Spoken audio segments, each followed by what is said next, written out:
Hi, everybody. I have read your practicum logs and given you feedback in your Typhon section of the system. There are a few places in your rubric that you may also get feedback.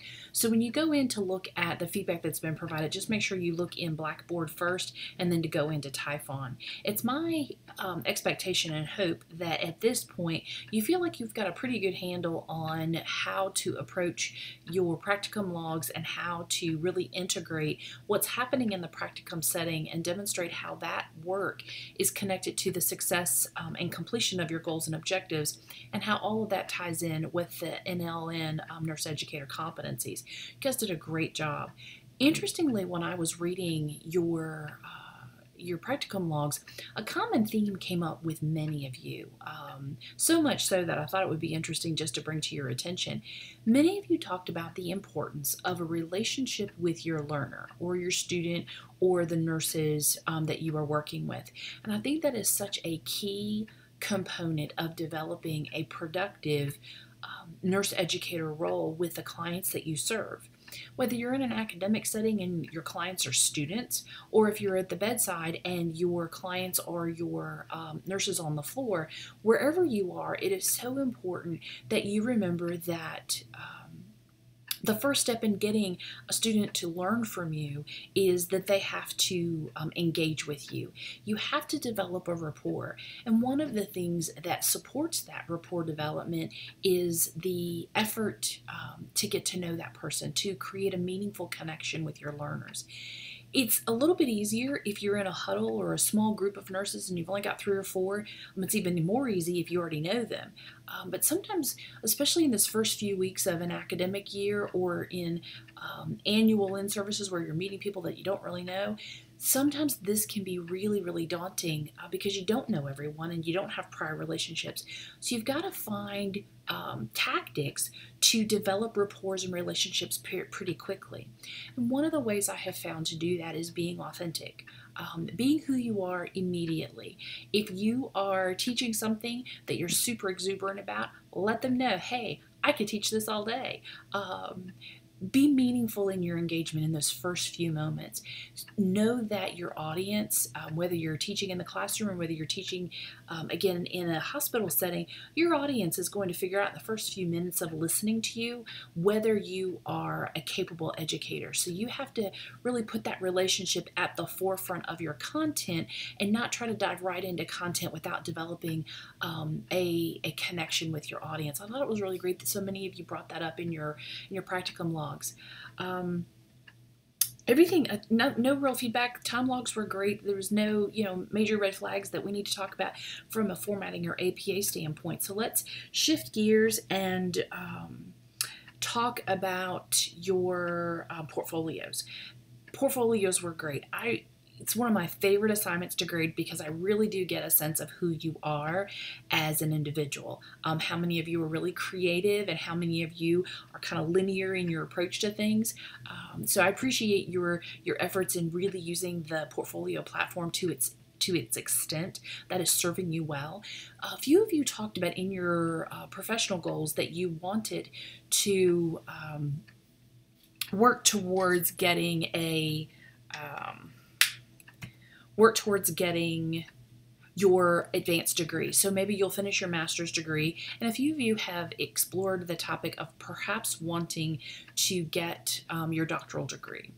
I'm going to tell you that if you're interested in having someone pay for your doctoral degree and you intend to be in an educator role, specifically in an academic setting, there is a nurse faculty program that is currently funded through a HRSA grant that was assigned to the Affordable Care Act that is available for people for reimbursement for doctoral education. So if you are looking at a DNP, go in and make sure you spend the time to Google the Nurse Faculty Loan Program as it relates to HRSA, and HRSA's HRSA. It's a government-funded program. It is a great resource if you want to do a doctoral degree and you want someone else to pay for it. Basically, it's a work exchange program. For every year you work as an educator, they pay back a year of your loan, up to about 85%. So getting a doctoral degree with only having to pay 15% of it is a pretty good deal. Many nurses find that their employment reimbursement will cover the other 15%. So know that right now the funding is active through HRSA grants through 2018. Really depends on what the government does as far as funding the Affordable Care Act and how that gets revised, whether it will continue. So just keep your ears to the ground, because we know that the pending nursing shortage is directly related to the fact that we don't have enough nurse educators. So there's a real interest in maintaining funding for folks that are going into the academic setting to teach our nursing students. So pay attention to that if you're looking at that for the next couple of years. Okay, next week you have got your Integrative Literature Review Part 2. I'm going to encourage you to do your matrix first, and do all of your matrix first. When you are done with your matrix in your Excel spreadsheet, you should have at least 20 to 25 articles. Of the articles you locate, 15 of those need to be viable, relevant articles that you will use for an analysis in your paper. Know that if you are following the Excel spreadsheet on the left side, you know how rows are numbered? Remember that row number 1 is a header. So when you're done, if you only find 20 articles, if you're counting on the left and you see the numbers that number your rows, 21 is going to be your 20th article. So many students forget that that first number 1 is actually the header row, and they miss out on adding that last article. So just be wary, you've been warned. Fill out the matrix completely.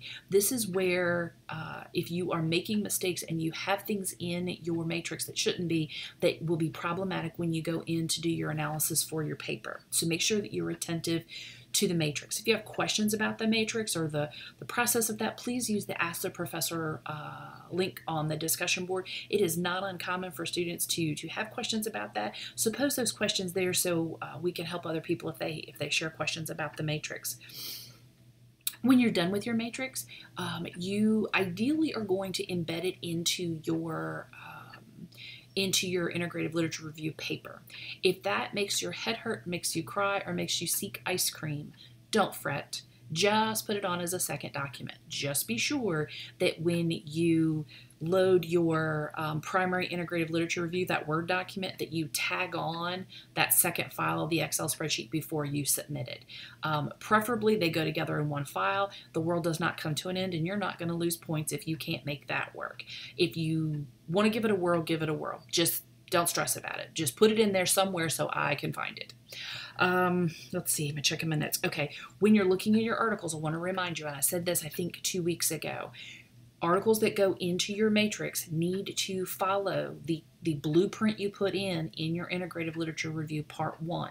So whatever those keywords you used, those are the keywords you're going to use to locate your articles.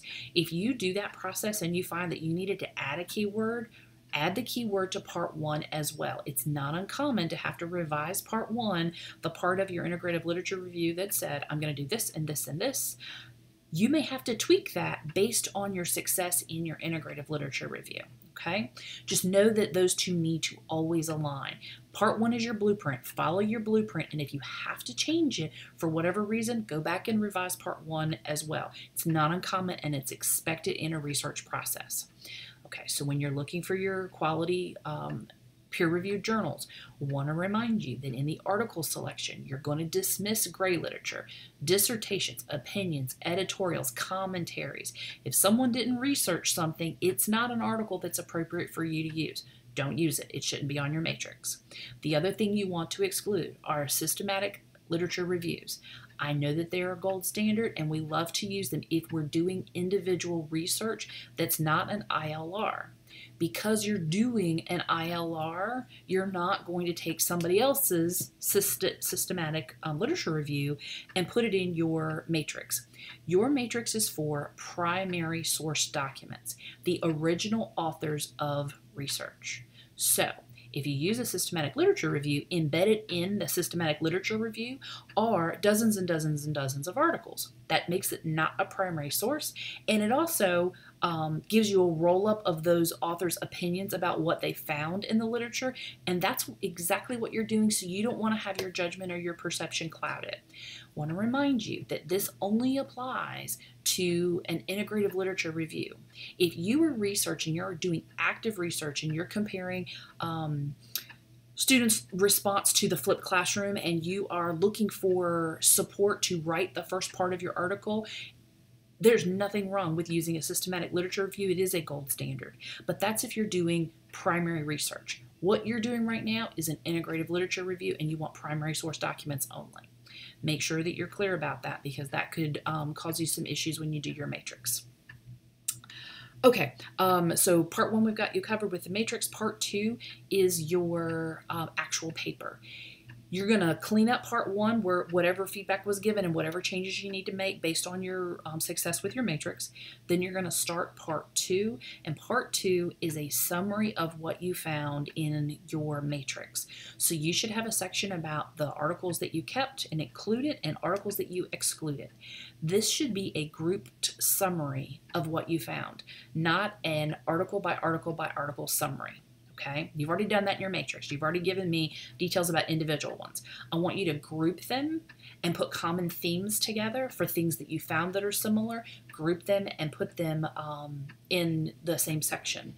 This is where you're going to use combined in-text citations. So if you have a group of authors, let's say you found 3 authors that said that the use of a preceptor in the clinical education of nurses was highly valuable. You would type that out as a summary statement, and then you'd put parentheses, and you would embed or list those 3 groups of authors with their dates in a combined in-text citation. Know that they go alphabetically, and that they should follow however they're listed in your reference list, just from an alphabetic standpoint.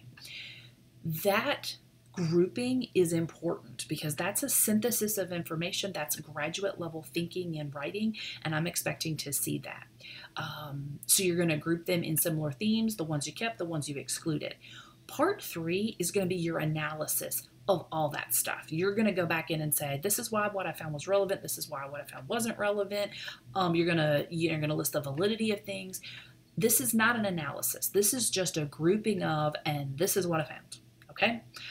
Be concise. Be focused. You don't want this to go on and on and on. So that's the reason you're going to group them. Okay. I think that's it. Know that the hard part of this is the matrix, and you have got to be detail oriented. So start early and work through your matrix early in the week as soon as you can, and then spend time really looking at your matrix and using your matrix to guide your writing for your part 2. Use the Ask the Professor link if you have questions about the